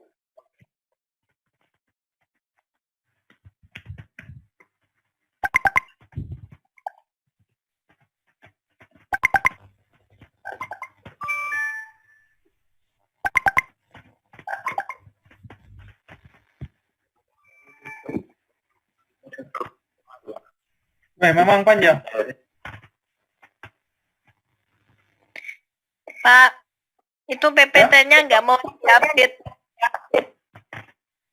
Ada step-step di R-nya gitu, di screenshot. Oh, menggunakan TR ya? Kenapa, Pak? Boleh? Maksudnya mau ditambahi dengan step yang di R? Iya, Pak, biar kayak PPT kemarin lebih jelas. Oke, boleh. Nanti saya update. Oke, makasih, Pak. Siap. Bentar, saya mau absen dulu. Kalau sudah datang semua, baru kita masuk ke penutupan. Materinya sudah selesai.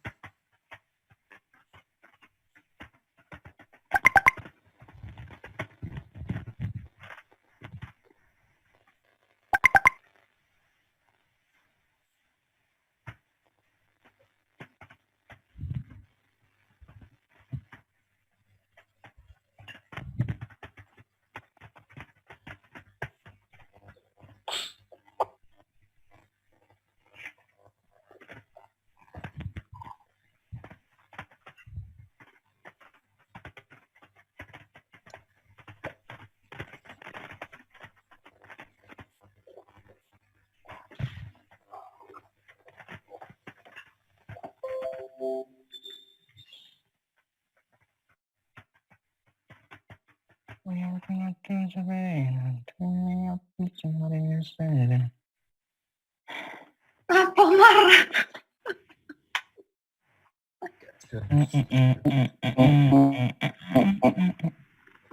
Oke, jadi kita masih punya 3 kali pertemuan lagi. Setelah 3 kali pertemuan, kita kuis. Dan setelah itu, ke 2 kali project, nanti kita ada, konsultasi project pertama, konsultasi project kedua.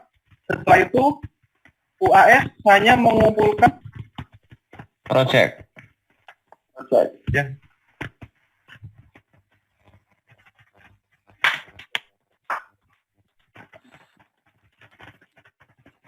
Oke, Pak.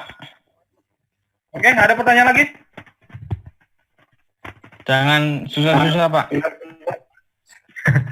Apanya yang enak?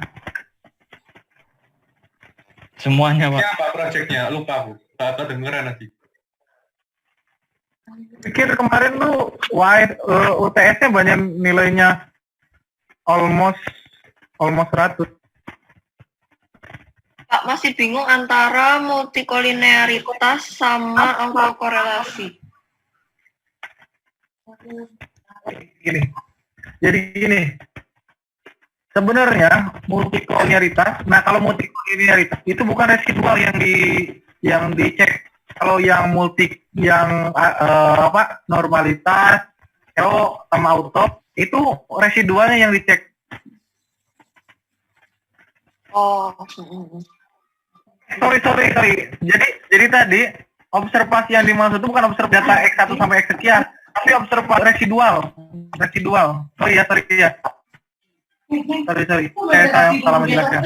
Itu yang mana, Pak? Yang heterogeneisitas. Yang hetero, kalau yang hetero meregresikan antara dual dengan variabel X1 sekian. Artinya data residual diregresikan variabel independen.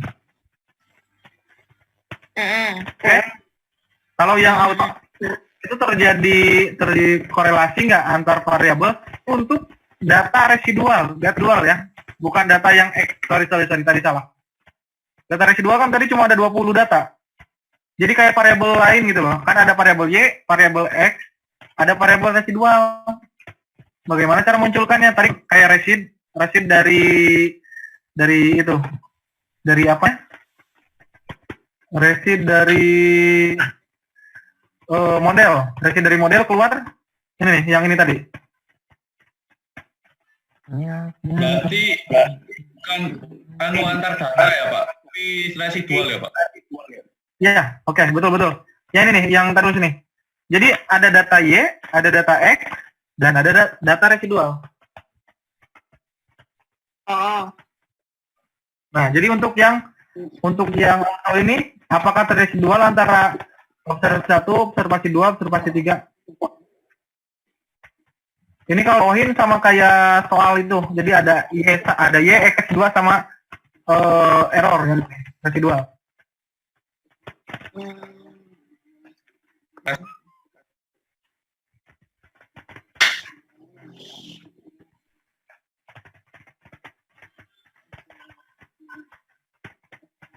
Residual itu error ya, Pak? Benar nggak? Iya, residual itu error. Tadi bisa dikatakan sisa.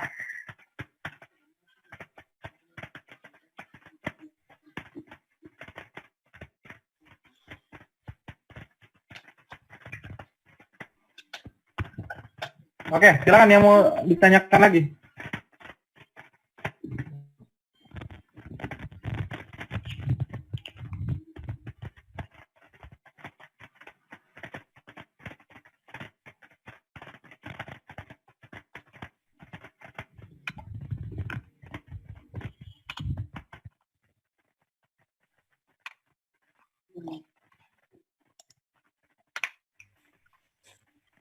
Pulang, Pak. Kan di rumah masing-masing. Kita masih punya waktu 15 menit. Saya cek satu ya. Bepan, silakan. Bepan. Kenapa? Masih bingung ya, terus kayak kita normalitas. Oke. Jadi untuk normalitas, heteroskedalitas, dan autelasi itu semua tentang data residual ya, residualnya doang. Tapi kalau multiko itu tentang variabel X. Bingungnya di mana?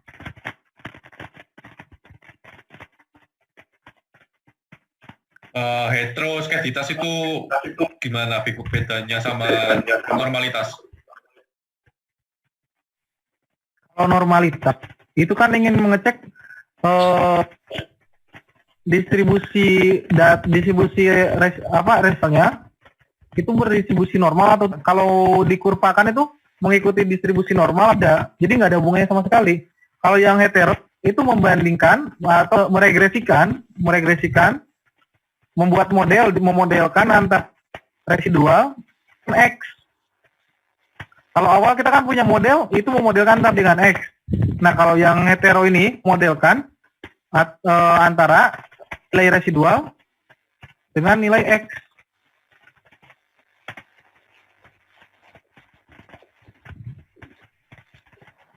Oke?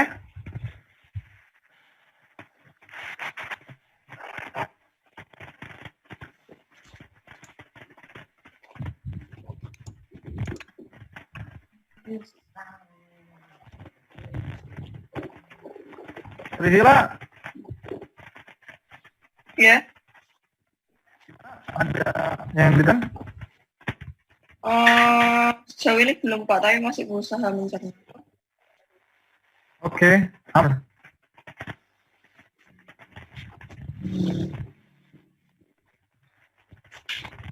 Kecil sekali sepertinya.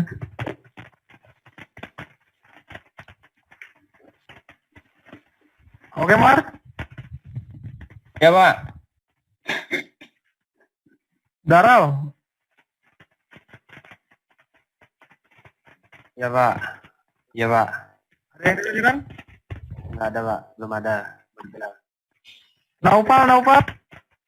Hadir, Pak. Gimana? Aman? Aman, Pak. Alvin?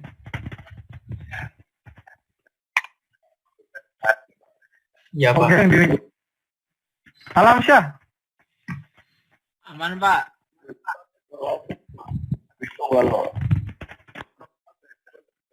Ya, Pak. Oke, Bener, Pak. nanti saya itunya ya, update PPT-nya. Saya kasihkan lagi dengan Berarti Gimana? 4 ini terkait sama yang uji linear berganda ya, regresi linear berganda. Betul. Iya, terkait ya, Pak.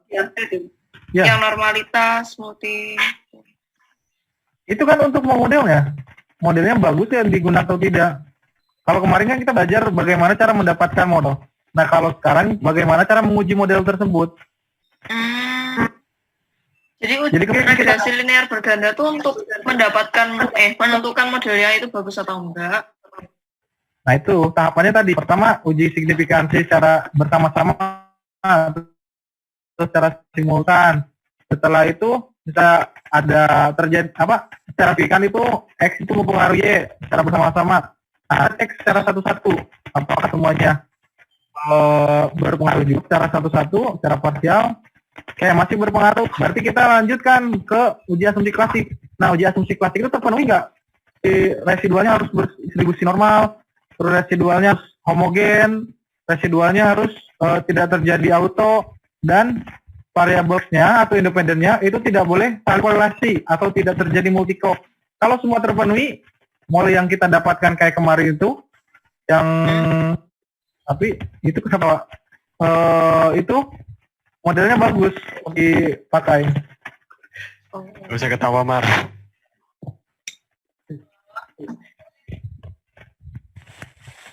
Kamar ketawa. Mar sama siapa? Nenek saya, Pak. Oh iya, salam buat Nen. Ya.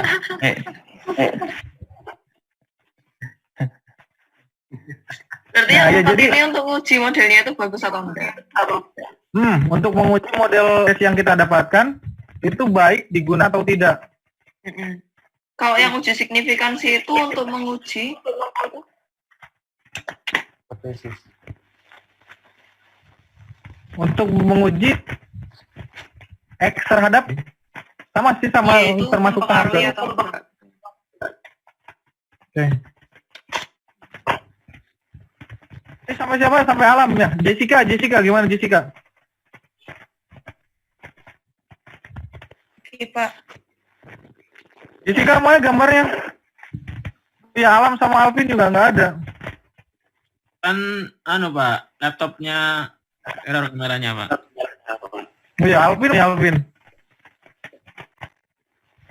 Nah. Melisa ya?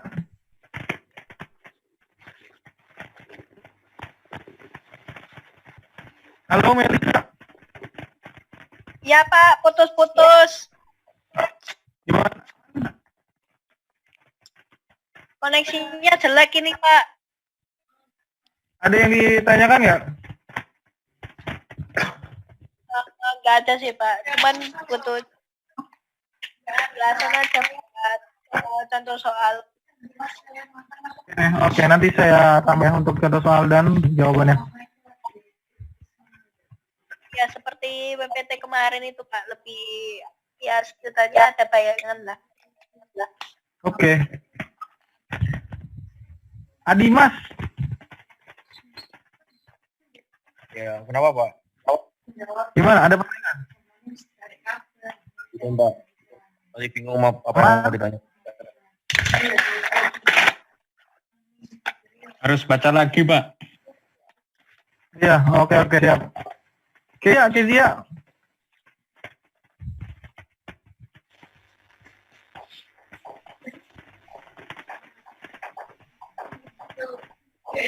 Kezia, Masih mencerna katanya, Pak. Iya. Oh iya, siap. Nanti kalau ada pertanyaan langsung ditanyakan ya. Tanya di grup ya, Pak ya. Boleh, di grup nanti. Boleh. Saya agak slowan biasanya di grup.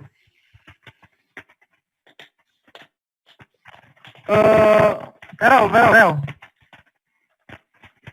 Halo? Belum ada katanya, Pak.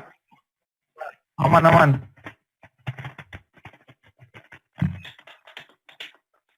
San?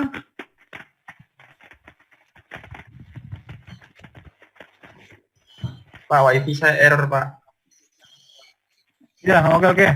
Nanti soal saya dengan tugas sekalian ya. Apa? Vero minta soal, ya nanti kayak Melisa minta soal dan tahapannya. Nanti saya tambahkan. Di PPT aja, Pak.